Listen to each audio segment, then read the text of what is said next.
বাইরে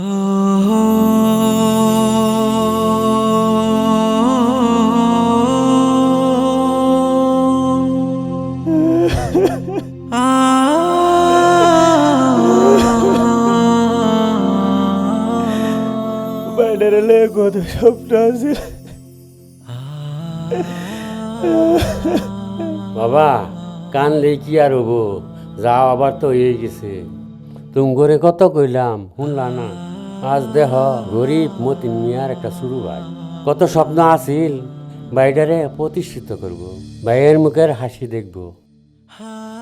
আজ দেহ তার স্বপ্ন চোখের পানিতে ভেসে গেল। এই যুবকের দুর্ঘটনা থেকে তোমরা সবাই শিক্ষা নাও। বাবা মতিন হুনো, কান্না করে কি লাভ, বাইরে শাসন করতা না, খোঁজ খবর রাখতা না, যা চাইতো তাই দিতা। তার চাহিদার লোভ বাড়ার কারণে আজ তার এই অবস্থা।